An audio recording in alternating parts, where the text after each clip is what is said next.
Hi beautiful people, welcome back to my YouTube channel. This is me guys, Sun and you are watching Sun Non-Stop। तो guys दोबारा से एक नई video लेकर आ चुके, तो फटाफट से लाइक सब्सक्राइब एंड शेयर कर दीजिएगा। सब्सक्राइब किया हुआ है ऑलरेडी तो थैंक यू गाइस। आप लोगों को जो है वो वीडियो को लाइक जरूर देखे जाइएगा।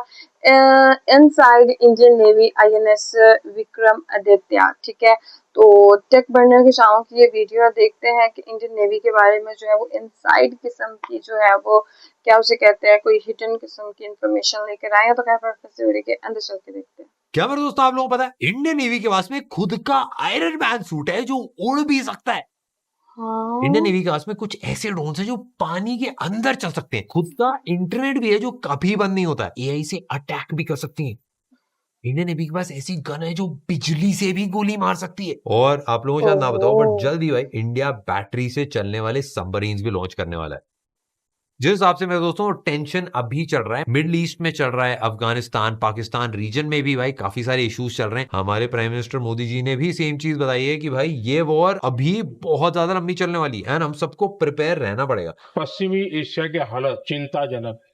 प्रिपेयर रहने के लिए हमको मिस इन्फॉर्मेशन से बचना बहुत ज्यादा इंपॉर्टेंट है। अगर हमको अपनी आर्मी के बारे में, नेवी के बारे में करेक्ट इन्फॉर्मेशन है तो हम भाई एक्चुअल सही डिसीजंस भी ले पाएंगे अपनी लाइफ में। कल किसी ने वायरल करते हुए पेट्रोल खत्म हो गया तो लाइनें लग रही हैं अहमदाबाद में, बैंगलोर में लाइनें लग रही हैं। ऐसी भाई बहुत सारी चीजें जो पता नहीं क्या सच है क्या झूठ है। हमने बहुत सारी वीडियोस बनाई इसरो पे, इंडियन आर्मी पे, बहुत सारी नेक्स्ट लेवल टेक्नोलॉजीज कवर करी एंड आप लोगों ने रिक्वेस्ट करा था भाई इंडियन नेवी के बारे में बात करो, कैसे INS विक्रमादित्य हमारे बॉर्डर्स को प्रोटेक्ट करता है। ये तो खाली रॉकेट लॉन्चर्स का था बट हमारी जो नेवी है वो बहुत ही ज्यादा नेक्स्ट लेवल है। हम एक लौता ऐसा देश है जिसके ऊपर पूरे एक ओशन का नाम पड़ा हुआ है, इंडियन ओशन भाई, उसको हम पूरा कमांड भी करते हैं। इंडियन नेवी के जो चीफ थे उन्होंने एक स्टेटमेंट भी दी थी जब ऑपरेशन सिंदूर चल रहा था, अब अगर कुछ भी हुआ तो डायरेक्ट कराची पोर्ट पे अटैक करा जाएगा। इंडियन नेवी में मेरे दोस्तों टेक इतना ज्यादा है कि नेवी के लिए आयरन मैन जैसे सूट्स बनाए जा रहे हैं भाई। बेसिकली ये जो आयरन मैन के सूट्स हैं ये इनको एक्सोस्केलेटन्स बोला जाता है। एक्सोस्केलेटन्स बेसिकली रोबोटिक सूट्स होते हैं जो बॉडी पे अगर आप पहन लो तो आपकी मुट्ठी की ताकत बढ़ जाती है, आपकी आर्म्स की ताकत बढ़ जाती है, आप भाई डबल ऊंचा कूद सकते हो। इनके अंदर अपनी बैटरी होती है, मोटर्स होते हैं और काफी ज्यादा हैवी इक्विपमेंट। ये ह्यूमन स्ट्रेंथ को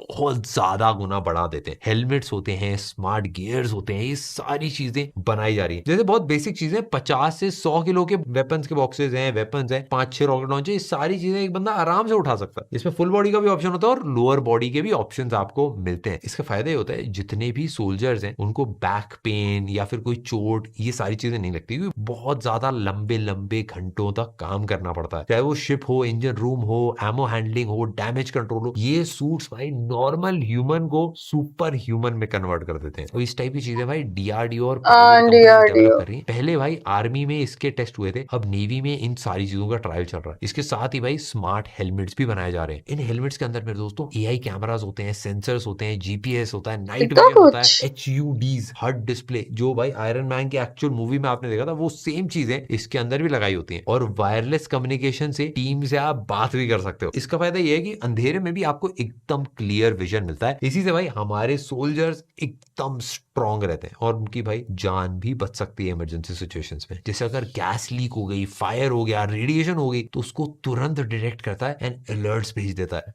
नेक्स्ट जो चीज है वो है इंडियन नेवी का सर्विलेंस व्हीकल। ये बेसिकली छोटे रोबोट्स या ड्रोन्स हैं जो शिप के आसपास chemicals, bio hazard, radiation, toxic gas, ये सारी चीजों को चेक करते हैं। ये ड्रोन्स और भी बहुत क्रेजी चीजें कर सकते हैं, वो हम आपको आगे बताते हैं। इसके बाद इंडिया सबमरीन टेक्नोलॉजी पे भी मेजर फोकस कर रही है। ऐसी 2 टेक्नोलॉजीज है इंडियन सबमरीन को कंप्लीटली चेंज कर रही है। सबसे पहली भाई AIP, इसका मतलब एयर इंडिपेंडेंट प्रोपल्शन। दूसरी है मेरे दोस्तों हमारी प्यारी लिथियम आयन बैटरी। ये दोनों ही चीजें मेरे दोस्तों इंडियन नेवी की नई सबमरीन जो है, जो कैवेलरी क्लास प्रोजेक्ट 750I है, उसको सुपर पावरफुल बनाती है। इंडियन नेवी के पास अभी जो सबमरीन है उनमें डीजल लगता है। अब डीजल के साथ एक बहुत बड़ी दिक्कत है क्योंकि भाई डीजल को चलाने के लिए आपको हवा चाहिए पानी के अंदर हवा नहीं होती, तो हर 2-3 दिन में मेरे दोस्तों इन सबमरीन को सरफेस के ऊपर आना पड़ता है क्योंकि इंजन चलाने के लिए फ्रेश एयर चाहिए होती है, ऑक्सीजन चाहिए होती है और डीजल ऑफ कोर्स भाई उनके बिना चल नहीं पाता। और जैसा आप में से कुछ लोगों को शायद पता हो, सबमरीन ना ऐसे बहुत तेजी तेजी से नहीं चलती हैं। सबमरीन्स का प्राइमरी काम होता है स्टेल्थ, छुप छुप के रहना। और अगर एनिमी टेरिटरी के अंदर वो पहुंची है और सरफेस पे आने से पहले भाई रेडार सोनार पकड़ लेता है, मतलब बहुत ही ज्यादा खतरनाक हो जाएगा। पर अगर पानी के अंदर है तो डिटेक्ट करना और ज्यादा मुश्किल हो जाता है। इसीलिए भाई काम आता है AIP।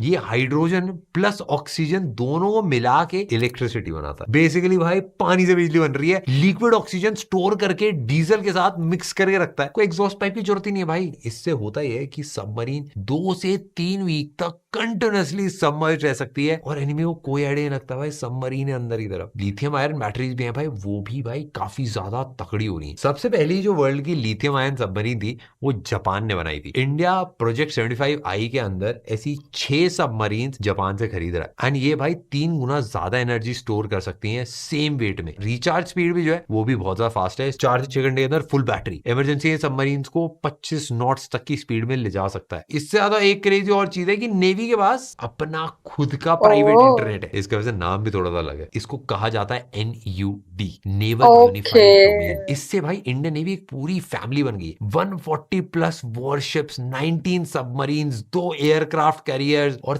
3 major naval bases Mumbai, Kochi और विशाखापट्टनम में। पूरी इंडियन नेवी भाई एक नेटवर्क के अंदर कनेक्टेड है, चाहे वो शिप्स हो, सबमरीन्स हो, एयरक्राफ्ट कैरियर्स या इवन जो नेवी बेस होते हैं उनसे भी ये सारी चीजें कनेक्टेड रहती हैं। इस वजह से भाई पूरा data end to end encrypted रहता है, मतलब कोई भी पड़ोसी देश उसको हैक कर ही नहीं सकता है। और सबसे इंटरेस्टिंग चीज ये है कि अगर किसी एक शिप ने भी एनिमी को डिटेक्ट किया तो सारे फ्लीट को इंस्टेंटली अलर्ट पहुंच जाता है, क्योंकि ये सब कनेक्टेड है भाई GSAT-7 सैटेलाइट से। और ये 7.5 मिलियन स्क्वायर किलोमीटर पूरे इंडिया को कवर कर लेता है और 100 MBPS से ज्यादा इसकी स्पीड है और उसका अपटाइम 99.99% होता है, मतलब नेट डाउन होता ही नहीं है। साथ ही भाई अंडर वाटर अकूस्टिक टेक्नोलॉजी है उसका यूज करा जाता है। बेसिकली भाई सबमरीन्स पानी के अंदर आपस में कम्युनिकेट कर पाए, इसमें आसानी देता है। पानी के अंदर का इंटरनेट आप समझ लो, क्योंकि बाहर के रेडियो सिग्नल्स अंदर आते नहीं है। इसके साथ में नेवी भाई अब AI का यूज कर रहा है। नेवी के पास खुद की एक स्मार्ट आई है जिसका नाम है proton, processor for real time optical network. ये एक AI powered image processing system है जो नेवी के शिप्स, सबमरीन्स और प्लेन्स के अंदर लगा होता है। इसकी एक चीज और है जो इंडियन नेवी की हेल्प करती है एंड उसका नाम है अन्वेष। ये सैटेलाइट और शिप की कैमरा से इंडियन ओशन को 24/7 मॉनिटर करता रहता है। इसमें एक AI है भाई जो एनिमी शिप्स और सबमरीन्स को आइडेंटिफाई करता है और इवन अगर कोई स्मगलर आ गया, कोई पायरेट आ गया, उन सबको ये डिटेक्ट कर सकता है। और पैटर्न रिकॉग्निशन होती है भाई, AI से पैटर्न समझ में आ जाता है ना, तो उससे मार्क कर देता है। और लास्ट में एक ऑटो टारगेट लॉक है, उसको करके भाई मिसाइल गाइडेंस को डायरेक्ट डेटा देता है कि भाई ये रहा आपका टारगेट, जाओ छुट्टी कर दो। इंडियन नेवी के पास भाई 6 सेंस है, ऑफ कोर्स रियल में नहीं है, बट इंडियन नेवी जो है वो एनिमीज को पहले ही डिटेक्ट करवाती है शक्ति EW स्वीट से, मतलब एक इलेक्ट्रॉनिक शील्ड का यूज करके। ये 3 लेवल्स पे वर्क करता है। सबसे पहला है ESM या फिर इलेक्ट्रॉनिक सपोर्ट मेजर्स। ये एनिमी के रेडार के सिग्नल्स को सुन लेता है, उनका डायरेक्शन एग्जैक्टली पता कर लेता है। सेकंड है भाई ECA, इसका मतलब इलेक्ट्रॉनिक काउंटर मेजर। ये सिग्नल जैम करता है जिससे एनिमी के मिसाइल्स कंफ्यूज जाते हैं भाई, एकदम क्या हालत टाइट हो रही है। थर्ड है भाई रेडार फिंगरप्रिंट्स। जैसे हर फोन का एक IMEI नंबर होता है, वैसे ही भाई हर रेडार का भी एक यूनिक आईडी होता है एंड उसको सेव करा जा सकता है। ये हमारे INS विशाखापट्टनम, INS विक्रांत, इन सब में यूज हो रहा है। इसमें इंफ्रारेड सीकर्स हैं, मतलब रात हो दिन हो एनिमीज के इंजन की हीट को डिटेक्ट करके उस पे अटैक करा जा सकता है। ये 300 किलोमीटर तक रेडार से डिटेक्ट कर सकता है और 90% एक्यूरेसी से डिटेक्ट करता है इवन रात में भी। और इसका मिसाइल डिफ्लेक्शन रेट 95% है। ये बहुत ज्यादा क्रेजी होता है भाई। वैसे इंडिया ने इसका बहुत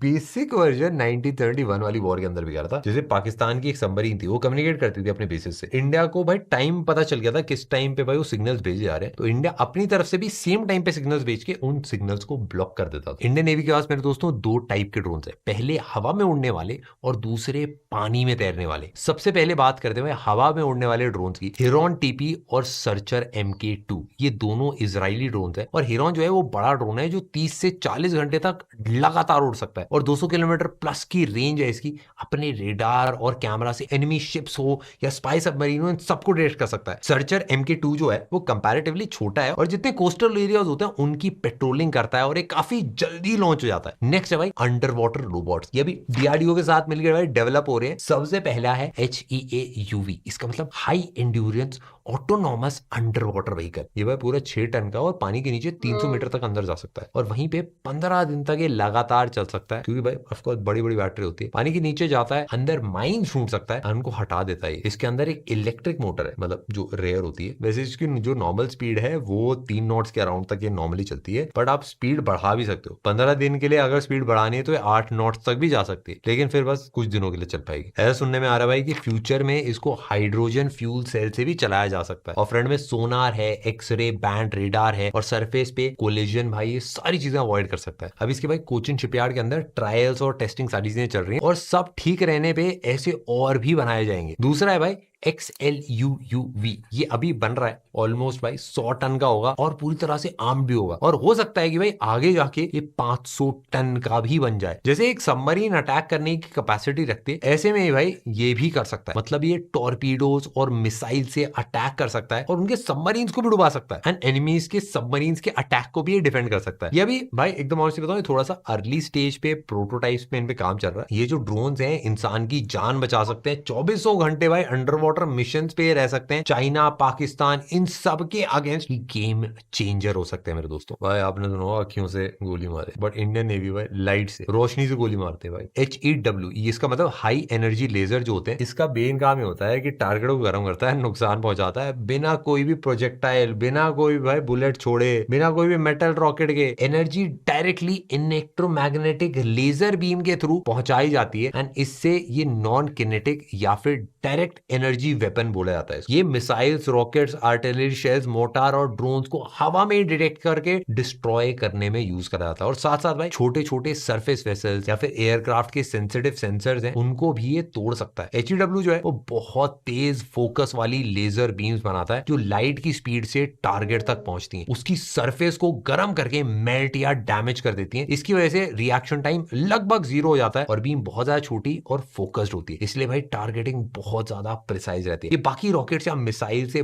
बहुत ज्यादा सस्ता पड़ता है। अभी जैसे ईरान और यूएस वाली वॉर चल रही है, तो बेसिकली ईरान यूज कर रहा है अपने सस्ते सस्ते 20-20 लाख रुपए के ड्रोन, उनको इंटरसेप्ट करने के लिए यूएस अपनी भाई 4-4 लाख डॉलर की मिसाइल लेके जा रहा है। कभी कभी 4-4 मिलियन की मिसाइल है भाई ड्रोन को फोड़ रही होती है। मजाक हो रहा है भाई थोड़ा सा। इसकी मैथ सिंपल बनाने के लिए अगर ये लेजर वाला सिस्टम यूज होता है, इसमें एक मिसाइल फाड़ने के लिए भाई 100-200 रुपए लगते हैं बस। बिजली का कनेक्शन चाहिए बस, और कुछ नहीं चाहिए भाई। एक तरफ से कोयला डालो, दूसरी तरफ से भाई ड्रोन गिराओ। और इसकी थोड़ी सी लिमिटेशंस होती है, जैसे वेदर हो गया, डस्ट हो गया, फॉग हो गया, थिक हेज होगी, तो बीम थोड़ी सी वीक हो जाती है, बट तब भी भाई 100 रुपए है। इंडिया के DRDO हाँ ने यार, पहले 2 किलोवाट क्लास के HEW मतलब अमेरिका इतने पैसे इन्वेस्ट कर रहा है, ट्रायल वही में काम डिस्ट्रॉय इंडिया करने की सस्ते में कैपेसिटी कर देखी रहा है। गई थी। प्लान जो है वो 100 किलोवाट क्लास के सिस्टम बनाने का, जिससे रेंज, इंपैक्ट फोर्स दोनों बहुत ज्यादा बढ़ जाएगी। मैं एकदम और से बताऊं, बहुत ज्यादा क्रेजी है, क्योंकि यही चीजें भाई इस टाइम पे UAE के पास नहीं है, एंड वो स्ट्रगल कर रहे हैं भाई। एंड मैं आपको एक बात बताता हूँ, यूएस ने कभी किफायती होना सोचा ही नहीं। उन्होंने कभी सोचा ही नहीं कि भाई मोटर बाइक की इंजन लगा के ड्रोन बना के मैं उसको टारगेट कर रहा हूँ 4 लाख की मिसाइल से। इंडियंस ने मेरे दोस्तों महंगे काम को किफायती तरीके से करना बहुत अच्छे से सीखा है। यूएस जो $4 मिलियन की एक मिसाइल से कर रहा है, ये जो सिस्टम है ये 200 रुपए में कर सकता है। 200 रुपए से भी कम में, वैसे 150 रुपए में। भाई आयरन मैन का सूट आपने देखा होगा, बट हमने आपको आयरन मैन वैसे दिखा भी रखा है, बट उसके अंदर आपने जेट पैक्स देखे होंगे, आपने जेट पैक सूट देख रखा होगा, इस टाइप के बैकपैक वाले डिवाइसेस देख रखे होंगे, जिसको आप बेसिकली पहन सकते हो और पीछे फैन या जो टर्बाइन होता है उसको यूज करके वो थ्रस्ट देता है, तो आप बेसिकली उड़ सकते हो हवा में। DRDO ने वेरिएबल ह्यूमन फ्लाइट प्लेटफॉर्म या फिर इलेक्ट्रिक जेट सूट डेवलप कर रखा है, जो battery driven electric ducted fans EDF से काम करता है। ट्रेडिशनल जितने भी जेट पैक्स होते हैं मेनली गैस टर्बाइन या रॉकेट टाइप वाले इंजन का यूज करते हैं, जबकि DRDO का आइडिया बैटरी से चलेगा और हल्का और सेफ होगा। छोटे छोटे रेंज ऑपरेशंस के लिए ये 100% सूटेबल रहता है। बेंगलुरु बेस्ड एक स्टार्टअप है, उसने भाई turbine based jet pack suit develop करा है, जिसे स्पेसिफिकली भाई इंडियन आर्म्ड फोर्सेस के लिए डिजाइन करा गया, और ये हीट रेजिस्टेंट भी है और कंप्लीटली फायर प्रूफ। काफी सारी चीजें बता दी हैं, बट भाई वेपन्स रह गए, जो मिसाइलें छोड़ी जाती हैं, जो भाई एकदम ऑपरेशन होता है, वो सब बताता हूँ। इंडियन नेवी के वेपन्स भाई बहुत ज्यादा खरीदे। इंडियन नेवी के पास में एक joint network multi layer defence system है, जो बेसिकली सरफेस, अंडर वाटर और एरियल थ्रेट्स को साथ में हैंडल कर सकता है। भाई नेक्स्ट आता है ब्रह्मोस। ये इंडिया की खुद की हाँ, सुपरसोनिक रशिया के क्रूज साथ। मिसाइल है जो कहीं से भी तुरंत अटैक कर सकती है। भाई इतना क्रेजी था, जब हमने ऑपरेशन सिंदूर करा था तो पाकिस्तान में एक टेररिस्ट बेस था जहां पे पूरा कंक्रीट से भाई पूरा स्ट्रक्चर बना रखा है जिसको भाई मिसाइल्स पेनिट्रेट नहीं कर सकते। ऑफ कोर्स आप लोगों को पता होगा एंटी मिसाइल बंकर्स होते हैं काफी सारे, उसमें बस एसी का वेंट का एक बहुत छोटा सा होल था, 1-2 फीट की जगह रही होगी, उस वेंट से फाड़ते वो मिसाइल अंदर गई थी एंड पूरे रूम में सबको तोड़ दिया था, मतलब फाड़ दिया था, जैसे भी आप बोलना चाहो। ये जो एक्यूरेसी है, ये जो लेवल ऑफ प्रिसिजन है, ये बहुत ज्यादा क्रेजी है, ये वर्ल्ड में टॉप लेवल है भाई। ये तो पहली है जो यूज करी गई, ऐसी बहुत सारी है जो अभी यूज भी नहीं करी गई है भाई। नेक्स्ट है भाई वरुणास्त्र। ये एक हैवी वेट टॉर्पीडो है जो एग्जैक्टली सबमरीन को टारगेट करने के लिए बनाया गया, सी में डीप तक जाके नुकसान पहुंचा सकता है। नेक्स्ट है भाई RBU 6000। ये एक एंटी सबमरीन रॉकेट लॉन्चर है जो छोटे रेंज पे एनिमी के सबमरीन होते हैं, अंडर वाटर टारगेट्स होते हैं, उन सबको बड़े आराम से अटैक कर सकता है। अगर रेडार्स की बात करें तो नेवी के पास एयर सर्विलेंस रेडार्स हैं जो हवा के अंदर कॉन्स्टेंटली निगरानी रखते हैं और किसी भी मिसाइल, एयरक्राफ्ट या ड्रोन को डिटेक्ट कर सकते हैं। और मल्टी फंक्शन रेडार्स होते हैं, अपने साथ ही शिप के एयर डिफेंस, ट्रैकिंग और फायर कंट्रोल का भी काम करते हैं। इन सबके साथ में navy next gen fast interceptor crafts को डेवलप कर रही है जो वाटर जेट प्रोपल्शन से चलेंगे, शैलो वाटर के अंदर, रिवर माउथ के अंदर, आइलैंड एरियाज में, इन सारे एरियाज में फास्ट अटैक कर सकते हैं और रिस्पॉन्स के लिए काम आएंगे। अब बारी है मेरे दोस्तों इंडिया के विराट कोहली और धोनी की। लेट्स गो भाई। अब हम बात करने वाले भाई इंडियन नेवी के ऐसे दो विक्रमादित्य। बड़े बड़े पीसेस ऑफ टेक्नोलॉजी की जिसकी भाई हल्की सी मूवमेंट से दुश्मन देशों की भाई हालत टाइट हो जाती है, और इनका नाम है INS विक्रमादित्य और INS विक्रांत। ऑपरेशन सिंदूर के बाद भाई इंडिया ने अपने एक्शंस और ज्यादा टाइट कर दिए। इंडिया के पास 2 एयरक्राफ्ट कैरियर्स हैं और पाकिस्तान के पास 0 है। इंडिया ने इन दोनों को ही अरेबियन सी के अंदर प्लेस कर रखा है, जिसमें से एक है INS विक्रमादित्य। ये आप इमेजिन कर लो इंडिया की एक फ्लोटिंग सिटी है, इसके अंदर मल्टीपल एयरक्राफ्ट होते हैं एंड ये इतना बड़ा है कि इस पे भाई लगभग 36 फाइटर जेट्स और हेलीकॉप्टर्स एक साथ घूमते रहते हैं। 2013 में भाई रशिया से लिया गया था भाई ये वॉरशिप। इसका नाम पहले एडमिरल गोरकोशोव था, बट इंडिया ने इसको मॉडर्नाइज करा, इसको विक्रमादित्य बनाया। इंडियन ओशन में भाई 2020 से 2023 में भी भाई चाइनीज नेवी की प्रेजेंस थोड़ी सी बढ़ने लगी थी, स्पेशली भाई श्रीलंका और मालदीव्स के आसपास। INS विक्रमादित्य को स्ट्रेटेजिकली भाई पेट्रोल के लिए डिप्लॉय किया गया था। इंडियन नेवी की जितने भी डिस्ट्रॉयर्स थे और सबमरीन्स उन सबके साथ में। पाकिस्तान के पास कोई एयरक्राफ्ट कैरियर नहीं है और चाइना का भी भाई जो एयरक्राफ्ट कैरियर है अभी इंडो पैसिफिक में कॉशियस मोड पे, यानी बस नजर रखने के लिए ऑपरेट करा जा रहा है। स्पीड की अगर मैं बात करूं तो भाई 30 नॉट्स की तेज रफ्तार से चलता है, मतलब 55 किलोमीटर पर आवर। 2024 में इसको अपग्रेड करने के लिए भाई 1200 करोड़ का नया कॉन्ट्रैक्ट भी साइन करा गया था ताकि इसकी पावर और ज्यादा नेक्स्ट लेवल पहुंचाई जा सके। नेक्स्ट है भाई INS विक्रांत। इंडिया के लिए 2022 में एक हिस्टोरिक मोमेंट था जब INS विक्रांत ऑफिशियली कमीशन करा गया था। ये स्पेशल इसलिए क्योंकि इंडिया का खुद का बनाया हुआ पहला एयरक्राफ्ट कैरियर बना एंड ये डिजाइंड फ्रॉम स्क्रैच है, सब कुछ मेक इन इंडिया। अगर चाइना या पाकिस्तान ने डुअल फ्रंट थ्रेड क्रिएट करने की कोशिश करी, एक साथ भाई दोनों तरफ से अटैक करा, तो INS विक्रांत ईस्टर्न सेक्टर में फुल नेवल एयर सपोर्ट दे सकता है। और ये लगभग भाई 45,000 टन का है, 262 मीटर की लेंथ है और इसमें 15 डेक्स है और अंदर 2300 कंपार्टमेंट्स है। मतलब आप इमेजिन कर लो भाई एक छोटी सी सुंदर सिटी ही है जो समुद्र के अंदर घूमी जा रही है। और इसमें भाई 30 एयरक्राफ्ट आराम से पार्क रह सकते हैं, 1600 क्रू मेंबर्स की इसमें छोटी सी आर्मी भी रह सकती है और ये 28 नॉट्स की स्पीड से चल सकता है। इसका टोटल कॉस्ट मेरे दोस्तों लगभग 23,000 करोड़ है। मैं एकदम आपको ऑनेस्ट बताऊं भाई, मैं बहुत प्राउड एंड बहुत सेफ फील करता हूँ कि हमारी कंट्री ने आर्मी, नेवी, एयरफोर्स इन तीनों को मिला के एक बहुत स्ट्रॉन्ग कॉम्बिनेशन बना रखा है। और हमारा डिफेंस नॉट जस्ट पेपर पे बट भाई एक्चुअल जब मुद्दे की बात आती है तब भी उसने काम करके दिखाया है। मैं एकदम ऑनेस्ट बताऊं, मैं होप करता हूँ इन सारी चीजों को हमको कभी यूज ना करना पड़े। ओके गाइस, ये भी सारी वीडियो आर्मी, नेवी और एयरफोर्स अनबीटेबल इंडिया जो है वो बनने जा रहा है। बहुत अच्छे अच्छे उनके पास एयरक्राफ्ट कैरियर है, उनके पास INS विक्रांत, विक्रम आदित्य, मतलब ये सारी चीजें मिलकर जो है वो उनको सेफ एंड सिक्योर बनाती है। हमारे पास अभी तक INS विक्रांत जैसा कोई भी जो है वो नहीं है लेकिन in future I hope so, मैं कहती हूँ कि हमारे पाकिस्तान के अंदर भी ये सारी चीजें हों, हमें भी प्राउड फील होगा। तो बहुत अच्छी, बहुत इन्फॉर्मेटिव वीडियो थी और आर्मी बहुत स्ट्रॉन्ग है, ऑब्वियसली उनके पास अप टू डेट चीज़ें हैं और AI का भी अब तो वो इसके अंदर जो है वो इस्तेमाल कर रहे हैं। तो गाइज आपको आज की वीडियो कैसी लगी, जो comment, like, subscribe and share कीजिएगा। चलिए गाइज, मिलते हैं आपको नेक्स्ट वीडियो के अंदर। Bye bye.